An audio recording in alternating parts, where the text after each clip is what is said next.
하나님을 알지 못해 영적으로 병들었던 북이스라엘, 그 안에서 이제 영적으로 병들었다는 증거들이 실제적으로 나타나기 시작했습니다.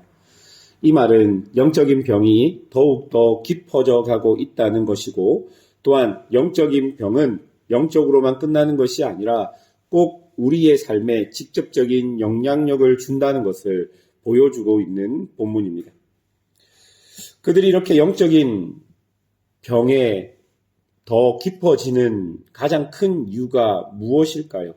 1절과 2절을 여러분 보시면요, 여호와께서 그들을 치료하려 할 때에 그들의 죄와 악이 드러났다라고 이야기합니다. 그 죄는 악으로는 서로 속이고 도둑질하는 것이고 밖으로는 때를 지어 노략질하는 것이었다라고 기록합니다. 여러분, 그들이 만약 정상적인 하나님의 백성들이라면 그런 죄와 악들이 하나님 앞에서 드러났다면 이것을 어떻게 해야 하나? 내 죄를 어떻게 해야 하나? 어떻게 거룩하신 주님 앞에 이 죄와 악의 문제를 해결해야 하나라고 근심해야 하고 애통해야 하는 것이죠. 그런데 그들은 하나님이 나의 이 죄와 악을 알고 있는 것을 알지만 아무도 거기에 마음을 두지 않았던 것이죠. 별 상관이 없다는 의미입니다. 즉, 북이스라엘 사람들은 하나님을 그저 뒷방에 앉아 계신 노인네로만 생각하고 내가 제물을 바치니 그것으로 족하다고 생각하고 있었던 것입니다. 2절 마지막을 보십시오. 이제 그들의 행위가 그들을 애워싸고 내 얼굴 앞에 있도다.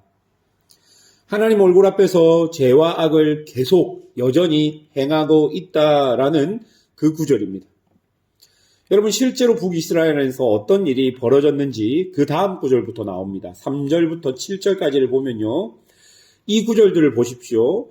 북이스라엘 내부적으로 어떤 일이 일어났는지를 우리에게 보여주는데요, 내부적으로 왕에 대한 반역과 또 높은 자리에 대한 사리사욕을 채우는 장면들이 보여지고 있습니다. 여러분, 3절, 새번역 성경으로 3절을 보면 이렇게 번역됩니다.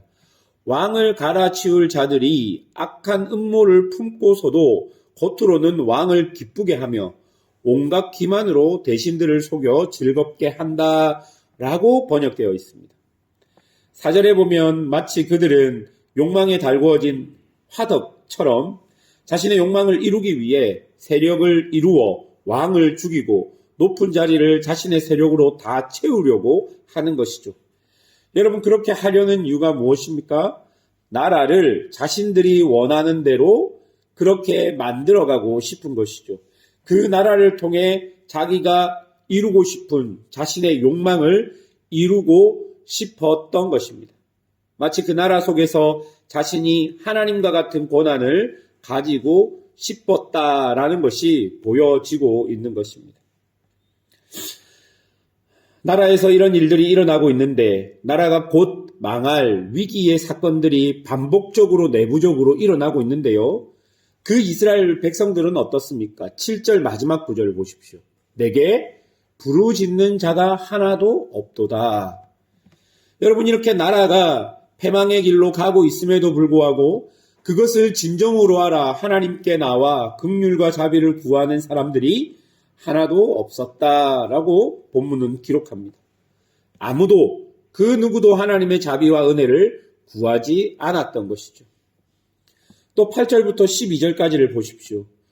북이스라엘 외부적으로, 그러니까 밖으로는 어떤 일이 벌어집니까? 9절에 보면 이방인들이 그의 힘을 삼켰다라고 기록하고 백발이 무성하게 되었다라고 말합니다. 여러분, 이것은 북이스라엘의 국력이 점점 약해지고 있다라고 말하고 있는 것이죠. 그럴 수밖에 없는 것이 3절부터 7절까지를 보면 내부적으로 계속 반역들이 일어나고 내부적으로 계속 갈등들이 일어나는데 어떻게 국력이 강해지겠습니까? 내부적으로 썩어가고 약해졌던 북이스라엘은 이제 외부적으로도 예전에 누렸던 그 명성들을 하나씩 점차적으로 잃게 되고 있는 것이죠. 외부적인 공격과 압박이 늘어났고 예전에 북이스라엘에게 조공을 바쳤던 나라들이 하나 둘씩 떠나고 새로운 힘의 강자들이 생기기 시작했다라는 것입니다. 그런데 이런 상황 속에서 그들이 어떻게 행동합니까? 11절을 보십시오. 에브라임은 어리석은 비둘기 같이 지혜가 없어서 애굽을 향하여 부르짖으며 아수르로 가는도다.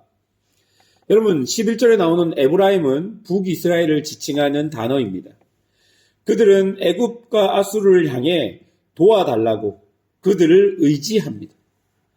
하나님의 백성이 하나님을 의지하는 것이 아니라 그 시대에 가장 강대국이었던 나라, 눈에 보이는 힘과 권력과 재력을 의지해서 그들은 아수르와 애굽을 향해서 도와달라고 손을 펼치게 되고 그들을 의지하게 되는 것이죠. 그런데 여러분 10절 보십시오. 정작 이 모든 일을 당하고도 그들이 어떻게 행동합니까? 하나님께 돌아오지 아니하며 구하지도 않았다라고 이야기하고 있는 것입니다. 여러분, 그래서 그들에게 심판은 확정적입니다. 13절, 여러분 세번역 성경으로 13절을 보면 나를 떠나서 그릇된 길로 간 자들은 반드시 망한다. 나를 거역하는 자들은 패망할 것이다.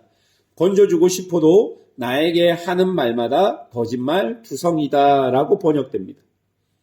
그리고 15절에 보면 하나님께서 그들의 팔을 힘있게 연습시켰음에도 불구하고 그들은 그렇게 연습을 해서 힘있는 팔로 하나님을 공격한다라고 기록하고 있는 것이죠. 사랑하는 여러분, 지금 하나님께서 아무리 그들을 다시 고쳐주려고 하여도 그들은 하나님을 외면하였기에 그들이 하나님께로 돌아오지 않았기에 하나님은 그들을 고쳐주실 수가 없었던 것입니다. 사실 심판이라는 것은 하나님을 멀리 떠난 것 자체가 심판입니다. 왜냐하면 하나님을 멀리 떠나면 하나님의 선하심과 인자하심을 경험하지 못하고 하늘로부터 오는 신령한 은혜들을 경험하지 못하기 때문입니다. 그들은 하나님을 알고 싶어도 하나님과 멀리 떨어져 있었기 때문에 하나님 아닌 것을 하나님이라고 부르며 스스로 패망의 길을 갈 수밖에 없었던 것입니다. 사랑하는 성도 여러분, 여러분은 지금 어디에 서 계십니까? 여러분이 선 곳은 하나님이 계시는 곳입니까? 여러분이 살아가는 삶의 자리에 지금 하나님이 계시는지 한번 살펴보십시오. 성경이 말하는 하나님이 아닌 내가 만들어 놓은 하나님을 하나님이라고 생각하고 그 하나님을 통해 내가 원하는 것을 얻기를 원한다면 그런 하나님은 성경이 말하는 하나님은 아닐 것입니다. 하나님께 가까이 함이 내게 복이라는 시편의 말씀을 기억하십시오. 하나님 없으면 우리는 아무것도 아닙니다. 하나님이 계셔야 성도가 되는 것이고 하나님의 백성이 이 땅을 살아갈 진정한 힘을 얻을 수 있는 것입니다. 날마다 하나님께로부터 오는 신령한 은혜를 경험해야지만 우리의 삶을 정상적으로 살아갈 수 있는 것이고 우리의 여러 가지 어려움과 세상의 위협들로부터 보호받고 살아갈 수 있는 것입니다. 우리의 기도 제목이 있으면 하나님께 나와 기도해야 하고 하나님의 백성은 정기적으로 예배의 시간들 지켜 하나님께 예배해야 하는 것입니다. 또한 하나님은 하나님의 백성들이 혼자 살기를 원하지 않으시고 함께 교회로 살아가기를 원하시는 것이죠. 여러분은 지금 어디에 서 계십니까? 하나님이 서 있으라고 한 그 자리에 서 계십니까? 2024년 한 해를 살아오며 혹여나 여러분이 여러 가지 마음으로 하나님을 멀리 떠나 있었다면 이제 이 2024년의 마지막 날들에 서서 하나님께 더 가까이 오는 우리 성도들이 되시길 주님의 이름으로 축원합니다. 기도하겠습니다.